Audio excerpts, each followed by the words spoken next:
தமிழுக்கும் தமிழ் சார்ந்த மாணவர்களுக்கும் அன்பான வணக்கங்கள். நாம் இன்று இந்த காணொலியில் காண இருப்பது என்ன அப்படின்னு பாத்தீங்கன்னா, ஒரு வேறுபட்ட ஒரு தலைப்பை தான் நான் எடுத்திருக்கிறேன். அதை மட்டும் கொடுக்கணும், அதை பகிரணும், உங்களை தெரிய வைக்க வேண்டும் என்று ஒரு ஆசை. நம்முடைய குறிக்கோள் என்ன அப்படின்னு பாத்தீங்கன்னா, அறியாததை அறிவோம், அறிந்தவையில் தெளிவோம். இதான் நம்முடைய இலட்சியம், இதான் நம்முடைய குறிக்கோள். தலைப்பு பாத்தீங்கன்னா, இனி தேவையில்லை கோமா மயக்கம். கோமால நமக்கு என்னன்னு தெரியும். ஆனா நம்ம இன்னும் அந்த பிழையின்றி தமிழ் பேசுவோம், பிழையின்றி தமிழ் எழுதுவோம் என்கிற கோட்பாட்டில் நாம் இன்னும் கோமா மயக்கத்தில் தான் இருக்கிறோம். காசியானந்தன் சொல்வது போல, தமிழா நீ பேசுவது தமிழா அப்படிங்கிறது போலதான்.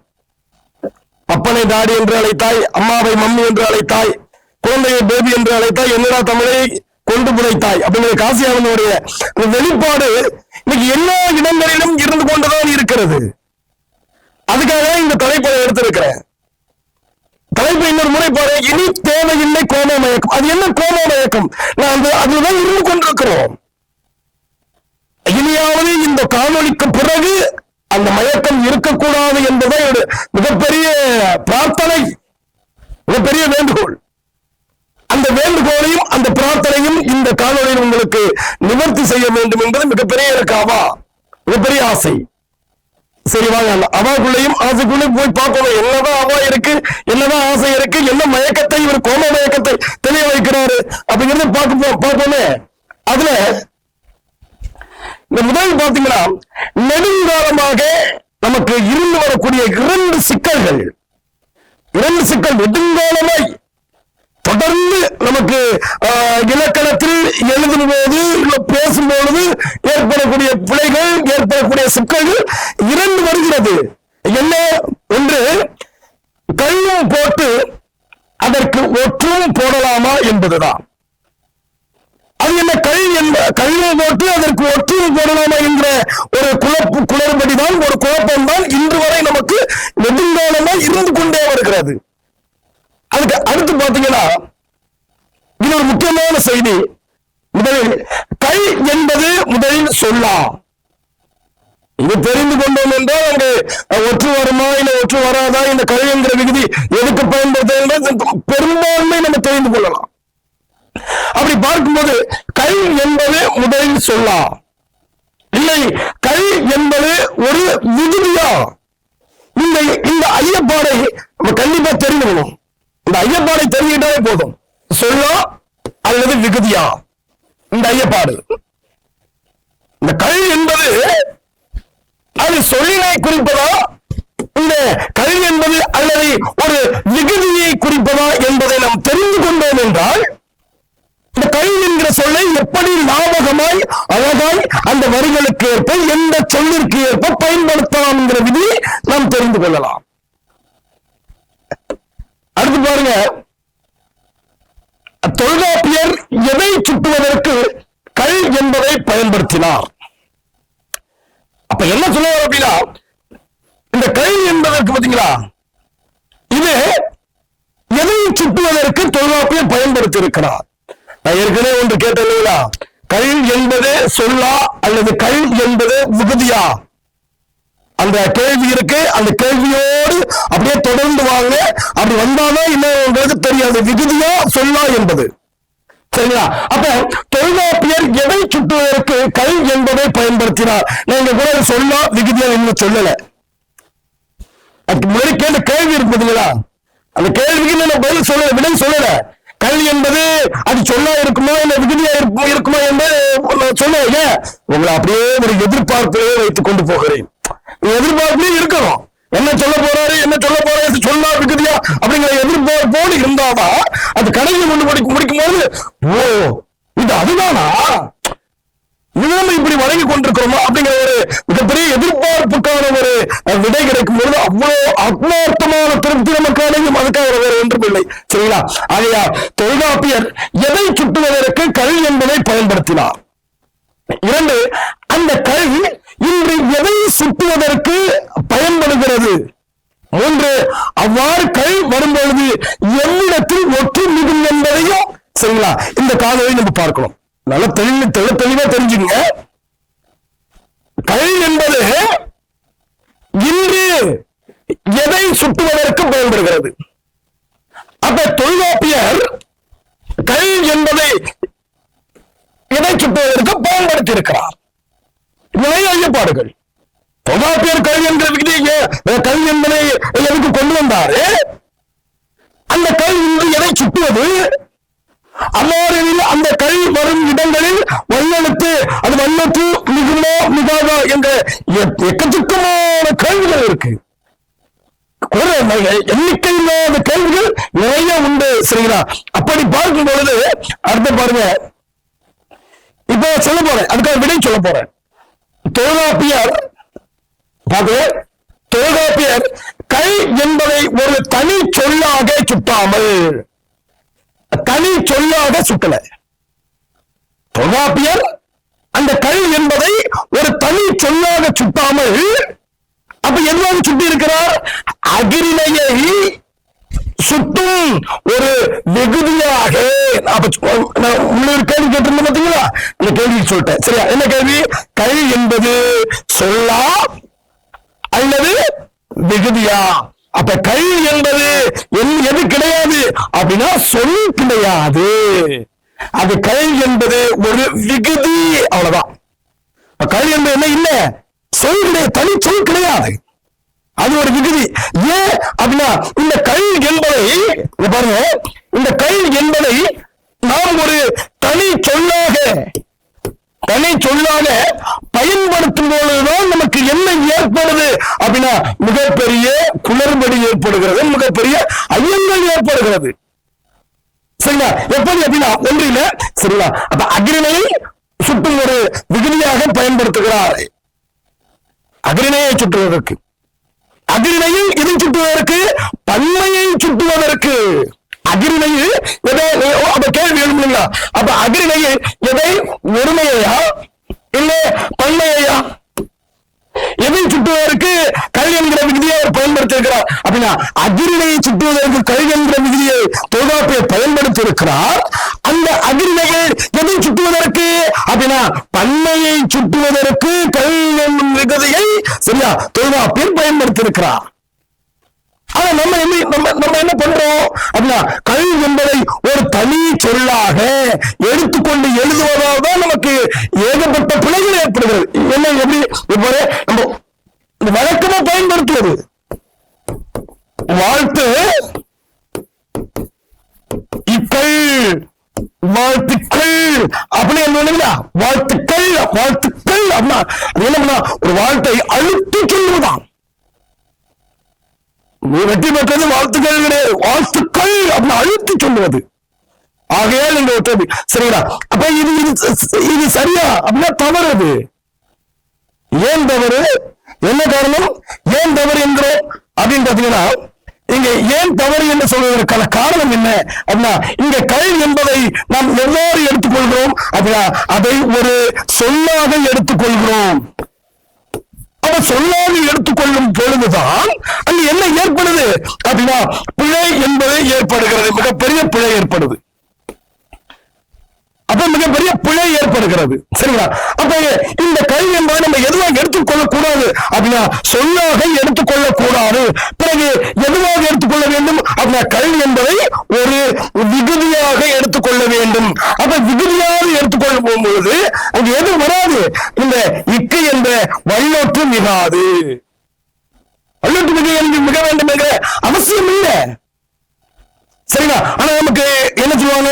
இல்லையே, இப்போ வாழ்த்து கூட்டல் கல் அப்படிங்கிறான், அந்த வள்ளியில மிகவும் என்கிற பலர் சரிங்களா பலரும் சொல்லுகிறார்கள்.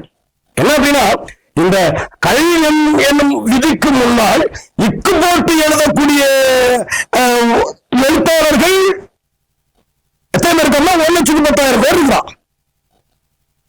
அது அந்த கல் என்னும் விகுதிக்கு முன்னால் இக்கு போட்டு எழுதக்கூடிய, இக்கு போடாமல் எழுதக்கூடியவர்கள் 1,10,000 பேரு. இந்த இக்கு போட்டு எழுதக்கூடியவர் அதை விட 5 மடங்குக்கும் மேல் உள்ளார்கள். இது யார் சொல்லுகிறது?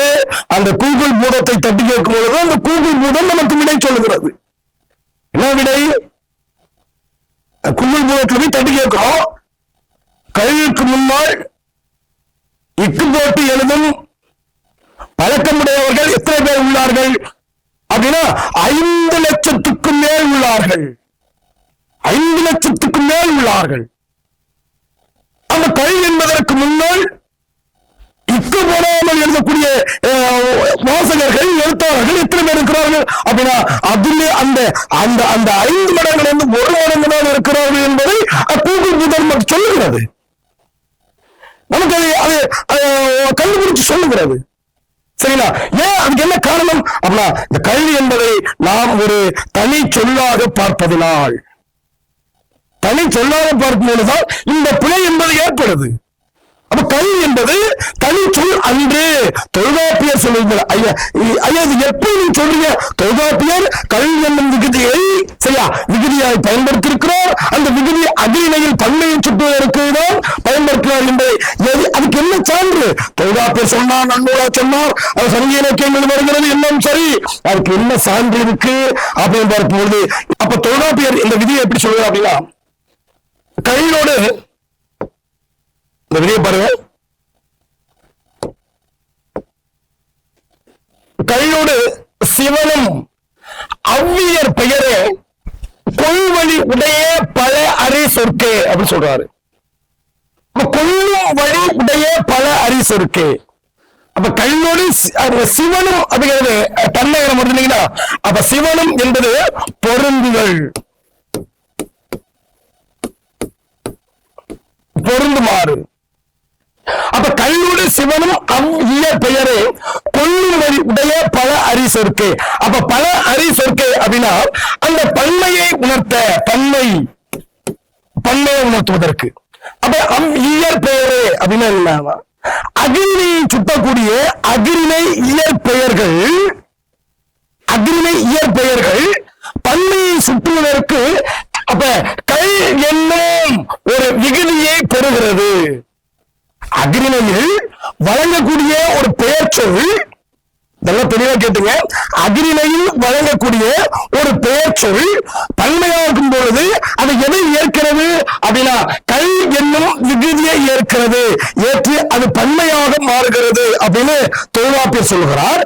எப்படி அப்படின்னு பாத்தீங்கன்னா, இப்ப பாருங்க, பசு கூட்டல் கல், பசுக்கள் அப்படி சொல்லுவாங்க. அப்ப என்ன ஆகுது? மரம் கூட்டல் கல், மரங்கள். சரிங்களா? அப்ப என்ன ஆகுது அப்படின்னா கல்லோடு சிவனும் அவ்வியர் பெயரே கொள்வழி உடைய பல அறி சொற்கே அப்படி சொல்லுகிறாங்க. அப்ப அகிரிணையை உணர்த்தக்கூடிய பெயர்கள் வரும் பொழுது அது பன்மையாக்குவதற்கு கல் என்னும் விகுதியை சேர்த்துக் கொள்கிறது. கொள்ளும் வழி, சரிங்களா?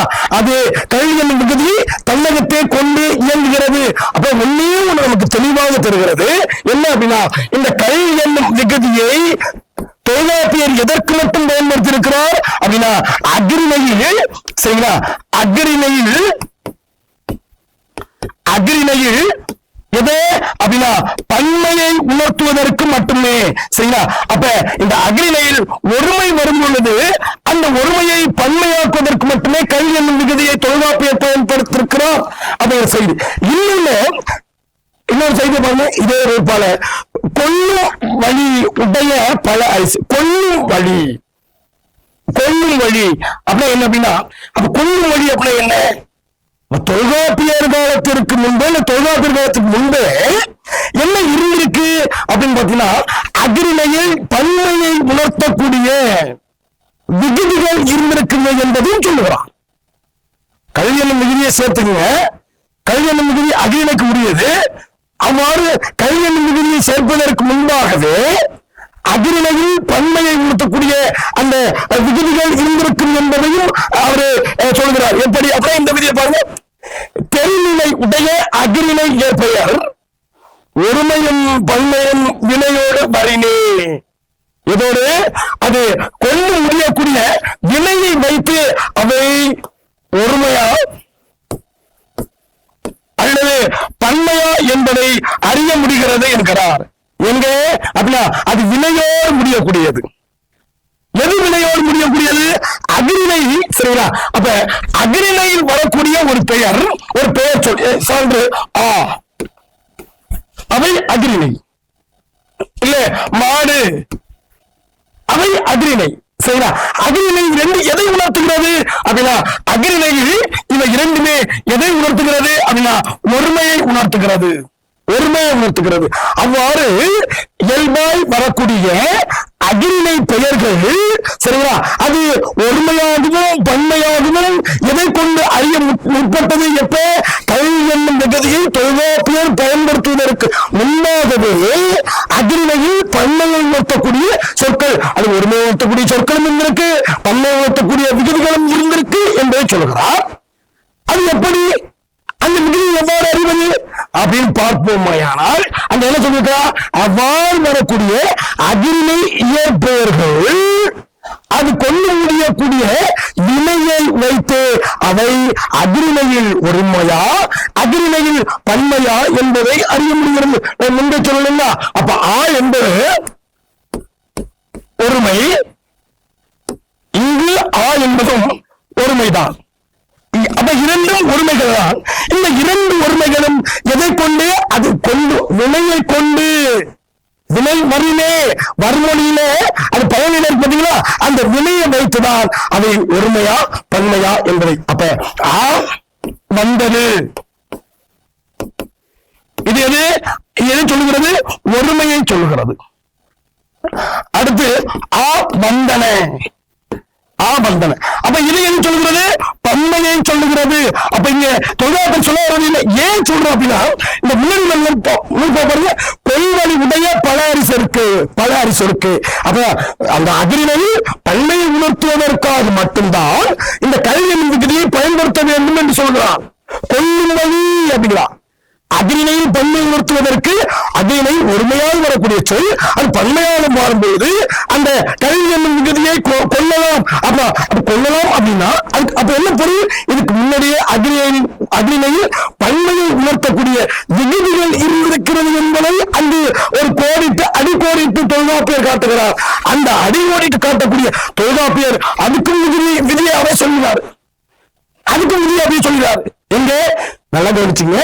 மாடுகள் என்பது பன்மை, மாடுகள் என்பது பன்மை. எங்க கல்வி விதியை சேர்த்ததுக்கு பிறகுதான் அது பன்மை என்பது தெரிகிறது. ஆனால் தொல்காப்பியர் காலத்துக்கு முன்பாகவே என்ன இருந்திருக்கு? அப்ப கல்வி விதியை சேர்ப்பதற்கு முன்பாகவே அங்கே பன்மை அகிரிணையில் பன்மையை உணர்த்தக்கூடிய விதிகள் இருந்திருக்கின்றன. அந்த விதி எப்படி அறிவது அப்படின்னு பார்க்கும்பொழுது, அது கொண்டு முடியக்கூடிய வினையை வைத்து ஆ ஆ ஆடுகள் கல்லை சேர்க்கும்போது ஆடுகள் அப்படின்னா பன்மைன்னு சொல்லிடுவோம், மாடுகள் அப்படின்னா பன்மைன்னு சொல்லிடுவோம், ஈக்கள் அப்படின்னா பன்மைன்னு சொல்லிடுவோம். எப்ப இது கல்வி என்னும் விகுதியை சேர்த்ததுக்கு பிறகுதான், எங்க தொல்காப்பியர் கல்வி என்னும் விகுதி கொண்டு வந்ததற்கு பிறகுதான். ஆனால் இது கல்வி என்னும் விகுதி வருவதற்கு முன்பாகவே அகிரிணையில் பன்மையை உணர்த்தக்கூடிய விகுதிகள் இருந்திருக்கின்றன. அது எப்படி அறிவது? எப்படி அறிந்திருக்கிறார்கள்? எப்படி அதை ஏற்படுத்தி காட்டியிருக்கிறார்கள் அப்படின்னா, அது கொண்டு முடியக்கூடிய வினை மரபை, அது கொண்டு முடியக்கூடிய வினையை வைத்துதான் அவை அகிரிணை ஒருமையா அவை அகிரிணை பன்மையா என்பதை நம்மால் தீர்க்க முடியாது. இன்னும் சில செய்திகள் இருக்கு. என்ன அப்படின்னா, யார்வாய் கேட்டனை காதவர் வரவே குடும்பம் சொல்லுது, அழுமை தோழி அவர் பழமொழி குன்று அப்படின்னு சொல்லு. இதை ஏன் சொல்ற அப்படின்னா, இன்று நாம் இதை எப்படி வழங்குகின்றோம்? இப்ப கல்வி என்ற விதியை எதற்காக கொண்டு வந்தோம் சொல்லிட்டு, ஆனா இன்றைக்கு நாம் கல்வி என்கிற விதியை எப்படி பயன்படுத்துகிறோம்? அப்ப இன்னொரு கேள்வி வேணும் ஐயா. அப்ப அகிரிணையில் பன்மை உணர்த்துவதற்கு தொல்காப்பியர் கல்வி என்னும் விதியை கொண்டு வந்தார் என்றால், அப்ப உயர்நிலையில் பன்மை உணர்த்துவதற்கு என்ன விதி இருந்திருக்கு? அந்த விதி இருந்திருக்கு. என்ன விதி? இது போன்ற விதிகள் இருந்திருக்கு. எப்ப எப்படிப்பா? இப்ப மனிதன் என்பது ஒருமை, அதே மனிதர் அப்படின்னா இன்னைக்கு பன்மை. இது பன்மை. இங்க தொல்காப்பியர் சொல்றது. நீங்க கேள்வி கண்டிப்பா இந்த காணொலி பார்த்தவங்களுக்கு ஏழும் ஐயம் ஏனும். என்ன ஏனும் அப்ப கல்வி விகுதி எதுக்கு கொண்டு வந்தாரு? அக்ரிநயல் பன்மை உணர்த்துவதற்கு.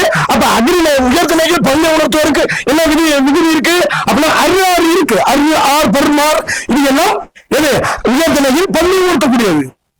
ஆனால் இன்று நம்ம என்ன பண்ணிட்டு இருக்கிறோம்? இதுதான் நான் என்ன சொன்ன கோமா மயக்கம் சொன்னேன்.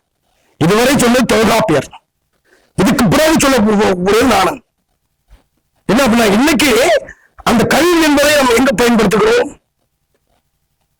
உயர்நிலைக்கு பயன்படுத்திக் கொண்டிருக்கிறோம். மனிதர்கள் மாடுகளுக்கும் மனிதர்களுக்கும் என்ன வேறுபாடு? அதை எப்படி வேறுபடுத்தி காட்டுவது? தொல்காப்பியர் கூற்றுப்படி கல்வி என்பது அகிரிணையில் பன்மையை சுட்டுவதற்கு மட்டுமே பயன்படுத்த வேண்டும். அப்ப உயிர்நிலையில் பன்மைக்கு அறிவு இருக்கு. மனிதர் அப்படின்னாவே அது என்னதான் பன்மைதான். ஆனால் அப்படி நம்ம வழங்கி கொண்டிருக்கிறோம் இல்லையே. குழந்தை ஆனா குழந்தைகள் அப்படின்னு சொல்றோம். மாணவன் மாணவி மாணவர்கள் அப்படின்னு இன்னைக்கு தவறான ஒன்றை நம்ம உச்சரித்துக் கொண்டிருக்கிறோம். சரிங்களா? அப்ப கல்வி என்பது எதுக்கு பயன்படுத்தப்பட்டது? இன்று கல்வி. அதனால இன்னொரு கூற்று இருக்கு. என்ன அப்படின்னு பாத்தீங்கன்னா இன்னொரு கூற்று. சரிங்களா? அதையும் சொல்லிடுறேன் பாருங்க. இந்த அரு பாத்தீங்களா? எதுக்கு? உயர்நிலையில் பன்மையை சொல்வதற்கு. கல் என்பது அகரிணையில் பன்மையை சொல்வதற்கு. இது யார் கொண்டது? தொல்காப்பியர் தான் சொன்னது. இதுவும் யாரு சொன்னது? தொல்காப்பியர் தான் சொன்னது. ரெண்டுமே தொல்காப்பியர் தான் சொன்னது. ஆனா நம்ம என்ன பண்ணிட்டோம்னா இந்த ரெண்டு விகுதியையும் நாம் சேர்த்து உயர்நிலைக்கே வழங்குகின்றோம். எப்படி அப்படின்னு பாத்தீங்கன்னா மனிதர்கள்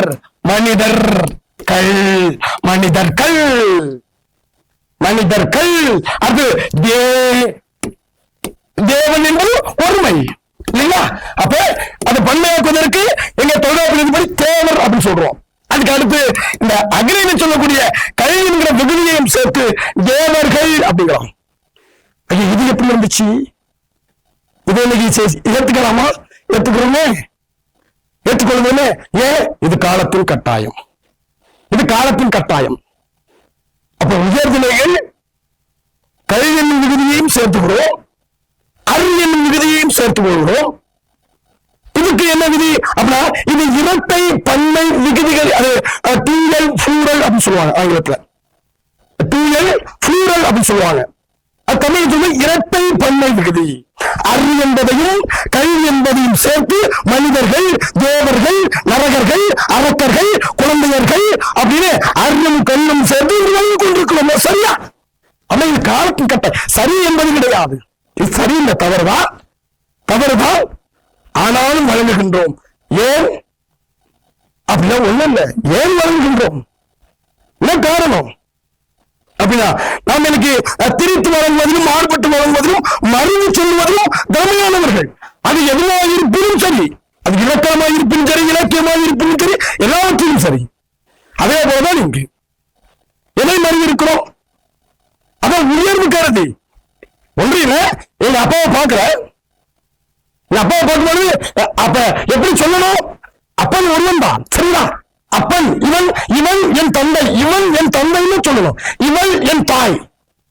ஒருத்தர் அறிமுகப்படுத்துற நீங்க இவர் யாருன்னு கேட்கறீங்க. இவர் நல்லா இவர் உங்களுக்கு தான் அவரு, எனக்கு இவன். அப்ப இவர் யாருன்னு கேட்கறீங்க. அப்ப என்ன சொல்றேன்?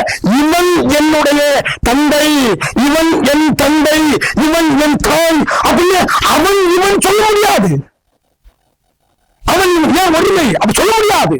அந்த ஒருமை சொல்ல முடியல, சுட்டுமையை பயன்படுத்த முடியல. அப்ப எப்படி சொல்ல வேண்டியது? இவர் என் தந்தையார், இவர் என் தாயார். அப்ப என்ன ஆயிடுச்சு? தாய் தந்தை அப்படின்னு சொல்ல முடியல. இவன் சொல்ல முடியல. இவர் அவன் சொல்லிட்டு அவரையும் என்ன கொண்டு போறோம்? ரொம்ப தூரத்தில் கொண்டு போய் நிறுத்தி விடுகிறோம். நம்ம நிறுத்தி வச்சிடறோம். அப்ப இந்த விதியை எப்படி பயன்படுத்தணும் அப்படின்னா இதை சங்க இலக்கியத்தையும் பயன்படுத்தி இருக்கிறார்கள். எப்படி அப்படின்னா யார் கேட்டனை காதலர் வரவே. அப்ப காதலர் என்பது என்ன? இது எது சொல்வது? ஒருமை. ஆனா இங்க என்ன இருக்கு? அரு இருக்கு. பன்மையதான் சொல்லணும். ஆனா ஒருமை சொல்லுவாங்க. இதுக்கு பெயர் என்னன்னா உயர்வு ஒருமை. உயர்வு கருதி பன்மை விகுதியை ஒருமைக்காக பயன்படுத்திக் கொள்கிறோம். அது பாருங்க, அழுமே தோழி அவர் பழமுதிர் குன்றே. அவர், அப்ப அவர் என்பது தொல்காப்பியல் விதிப்படி எதை குறிப்பது? ஒருமை. ஆனா காலத்தின் கட்டாயத்தின்படி உயர்வு ஒருமை. அது என்ன ஆகுது? உயர்வு பன்மை, உயர்வு ஒருமையாக மேற்கொள்ளப்படுது. பன்மைதான், அது என்பது பன்மைதான். அந்த பன்மையை நாம் எவ்வளவு மாற்றி வாழ்கிறோம் அப்படின்னா உயர்வு ஒருமையாக, உயர்வு கருதி, உயர்வு கருதி. அந்த உயர்வு என்கிற ஒரு சொல்லுக்காக அந்த கல்வி என்கிற விகுதியையும் அறிவு என்கிற விகுதியையும் மாறி மாறி வழங்கி அவை இரண்டையும் ஒன்று சேர்த்து சரியா நமக்கு ஏற்றவாறு இலக்கணத்தை மாற்றி வைத்திருக்கிறோம். ஆனா தொல்காப்பியல் சொல்வது என்ன? கல்வி என்பதை எதற்கு பயன்படுத்த வேண்டும்? அகிலனுக்கு மட்டும்தான் பயன்படுத்தணும்.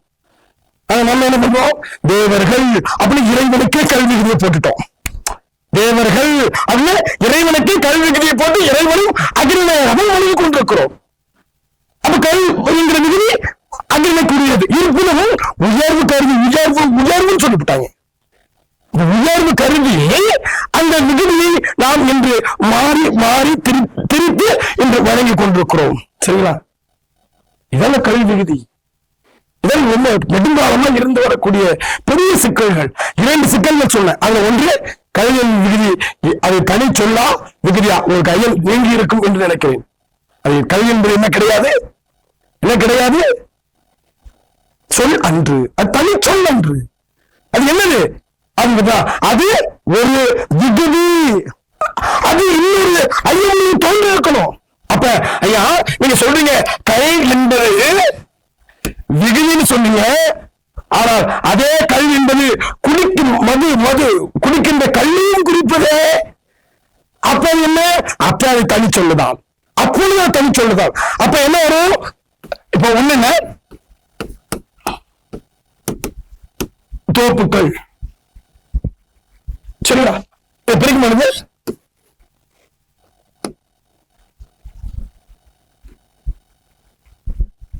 பிரிக்கும் பொழுது தோப்பு கூட்டல் கல். சரியா? அப்ப இங்கு கல் என்பது எதை சொல்கிறது? அப்படின்னா குளிக்கின்ற மது பொருளை தான் குறிக்கிறது. அப்ப இதுக்கு என்ன பொருள்? தோப்பில் இருந்து இறக்கப்பட்ட கல் என்பது பொருள். அப்ப இதை எழுதும் பொழுது எப்படி எழுதணும்? அதை சேர்த்து எழுத முடியும், சேர்த்து எழுத கூடாது. அப்ப எப்படி எழுதணும் அப்படின்னா அதை பிரித்து அது தனி சொல்லாக கேட்டும். தோப்பு கல் தனி சொல்லாக காட்டும். சரிங்களா? இப்ப தோப்பு கல், தோப்பில் இருந்து இறக்கப்பட்ட கல் என்பது பொருள். இப்படி கல் என்பது எந்தெந்த இடங்களில் விகுதியாகவும் எந்த இடத்தில் அது தனி சொல்லாகவும் இருக்கிறது என்ற ஐயத்தை தீர்க்க வேண்டும். இரண்டாவது இன்னொரு செய்தி,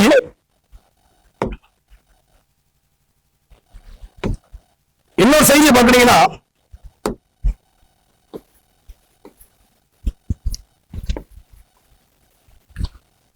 இன்னொரு செய்தி என்ன அப்படின்னா, 2வது சொல்லியிருந்தீங்கன்னா கல்லும் போட்டு அதற்கு ஒற்றும் போடலாமா? போடலாம். எங்க போடலாம்? வாழ்த்து கூட்டல் கல், வாழ்த்துக்கள் அப்படி போடக்கூடாது. ஏன் அப்படின்னா நிலைமொழியும் அங்க என்ன இருக்குது? நிலைமொழியும் வறுமொழியும் சேரும் பொழுது ஏதேனும் மாற்றம் நடக்கணும். அப்ப இங்க என்ன இருக்கு? வாழ்த்து கூட்டல் கல், இது ரெண்டும் சேரும் பொழுது ஏதாவது மாற்றம் நடக்குதா? இது கல் என்பது விகுதி இல்லைங்களா? அப்ப கல்வி என்பது விகுதி. ஆகையால் வாழ்த்து என்கிற ஒருமை, கல்வி என்கிற பன்மை விகுதி செல்லும் வாழ்த்துக்கள் அப்படி மாறுகிறது. இது தனி சொல்ல அன்று, இது ஒரு விகுதி என்பதையெல்லாம் பார்த்தோம். அப்ப இங்க இக்கு போடலாமா? போடக்கூடாது. ஆனால் நிறைய பேர் இக்கு போடுவார்கள். இக்கு போடும்போது சொல்றாங்க இதுக்கு விதியை பயன்படுத்துறா. என்ன அப்படின்னா இது குற்றியலுகர புணர்ச்சி. என்ன குற்றியலுகர புணர்ச்சி? வன்தொடர் குற்றியலுகர புணர்ச்சிங்க. ஏன் இத்து அதுக்கு தூ இருக்கு. இத்து குட்டல் ஊருக்கு இல்லைங்களா? அப்ப இத்து குட்டல் ஊருக்கு வருமானிய கேசத்தா போயிருக்காங்க. உயிர் வழி 30 மினிட் வரும்.